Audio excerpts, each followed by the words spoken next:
and you guys are good to go. Hi, I'm Larry Levin. Welcome to another edition of Cop Talk, here with esteemed Editor-in-Chief Emeritus Bob Cohn, here with our Managing Editor Mike Sherwin. Let's get to it. Bob, we're now within about 2 weeks of the Sochi Olympics, where it may or may not be colder than it is in St. Louis. What will happen there? Will there be terrorist activity? And just as importantly, once the Olympics are over and people aren't looking at Russia anymore, how will Vladimir Putin flex his homophobic muscle? Good questions all around. Matter of fact, I was just looking at some of the back issues that are framed on the wall, and what the election of Putin back in 2000, his first election, the Western observers hoped he would bring stability, and he would be strong, and which he has been to some extent, whether you like him or not, but also with increased democracy, which he certainly has not. And there is a real clear and present danger of violence at the Olympics. I mean, aren't athletes telling their families to stay home? They are indeed, and some parents are going anyway, but others, other athletes have said, please stay home, there's no point in taking that risk. We went to the press club event. Bob Costas is going to be in his usual anchor chair. Of course, we're very worried about it, and there was those two bombings in Volgograd, and the so-called Black Widows, the widows of people who the Russian forces have killed, some of the terrorists. So it's serious. And what about the aftermath? Do you think there'll be repercussions from Putin having been basically ridiculed, humiliated, and embarrassed by the world in terms of the treatment of LGBT and his declarations? The treatment of LGBT, and as we both are hesitant to use the other N-word as a Nazi, but the mistreatment of Jews in the 1936 Berlin Olympics, and there were similar things. Certainly, I think the world's attention will be refocused on his completely ridiculous and unacceptable mistreatment of gays and lesbians. So this week, switching back to the United States, we've seen President Obama and now a federal oversight panel recommend paring down the operational aspects of the National Security Agency's phone and related data collection efforts. What's your take on where we stand, both from a legal and a policy perspective? Well, Obama in his speech said that we definitely, in his opinion, needed to retain a lot of what the NSA is gobbling up. And I'm just concerned about the sweeping nature of all this material. I also don't like the president's proposal to turn over the storage of this material to a private concern. We see if Target can be hacked, then some private concern can be hacked. Right. I mean, one of the protections, the supposed protections, is who can actually look at this stuff and what is required in order for the NSA, or the FBI or whomever to actually go in and look at it. If it's in private hands, do you have that level of control? Do you have, at least you have the FISA court now, what would you have if private eyes can look at it, to the same extent as government eyes?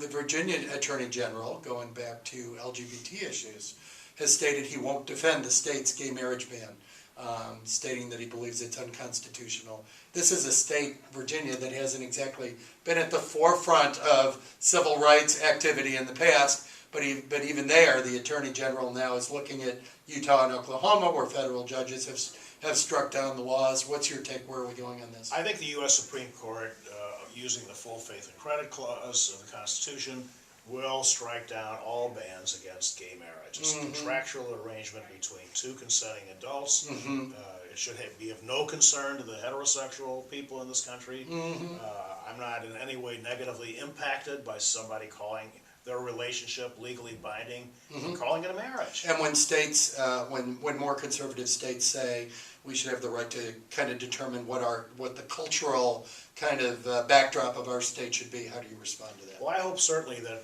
Missouri, which has become, politically at least, extremely right-wing over the past few decades, will follow Virginia's example. Virginia has now become a swing state, and for a long time it was a very easy blue state, quote unquote. Yeah, it's really split, and the collar counties that are outside Washington D.C. are obviously much more blue, and parts of the state beyond are much more red. The newly re-emerged libertarian wing of the Republican Party have a lot of objections to them on foreign policy, but in questions of personal liberties, they're working with the liberal wing of the Democratic Party.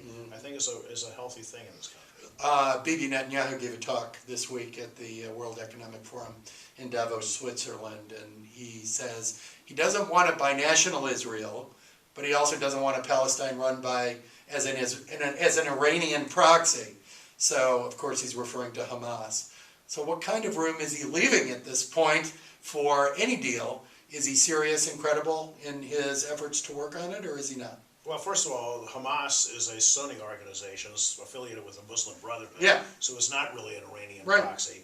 And Bibi has shown a very disturbing tendency to use this very florid rhetoric and to continuously tweak and twit his relationship with the United States, which is his greatest ally. And I think some of it can be rationalized that he's placating his right-wing base. Yeah. We criticized him for all these settlements that are always announced whenever he makes a concession. So it's hard to take seriously his intentions to reach a two-state solution if he continues, especially in an international forum. Well, and you and I have some differences of opinion about where the lines of negotiation should be drawn. But I think we're in general agreement that Bibi tends to be overblown in his statements, sometimes isn't as precise as he should be, Yes. and sometimes he basically gets suckered into the histrionic dialogue so that he sounds to people just like some of those from Iran or some of the other nations who are anti-Israel sound. Yes. You know, and it sounds, and using that rhetoric almost to instigate or cause people to come to blows certainly doesn't seem to be an effective diplomatic way to handle it. And it diminishes him and it diminishes Israel in the eyes of the world. And we just lost the world, and Israel just lost Ariel Sharon, Yeah. who had arrived at a point in his wonderful military career, switching gears to politics and diplomacy, that he felt the two-state solution that he had long opposed was in Israel's long-term best interest.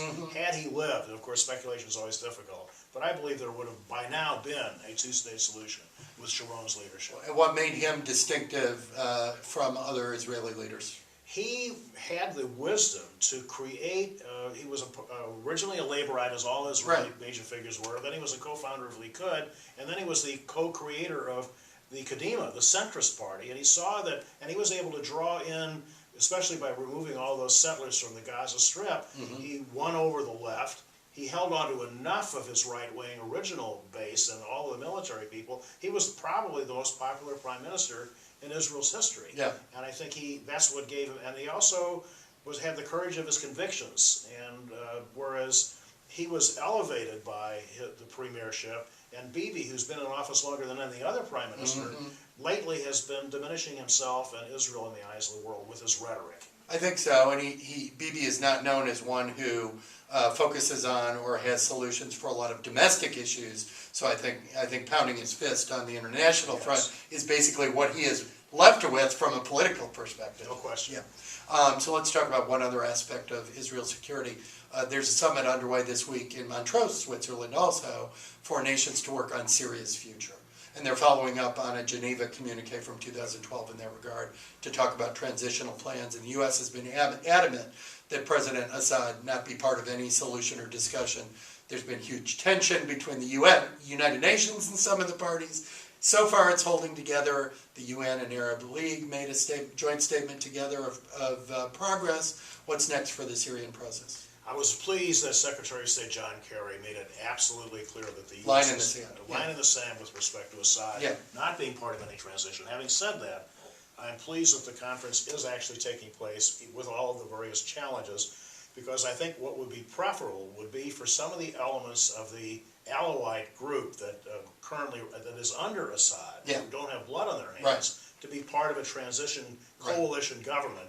Get rid of Assad, because if you leave it to a purely quote-unquote military solution, the whole region has turned into a bigger version of Lebanon during its civil war. Well, I think that's right, and I think the Arab League has a huge mess on their hands. I mean, they'd like nothing more than to get him out of there, because it's undermining the credibility of their coalition.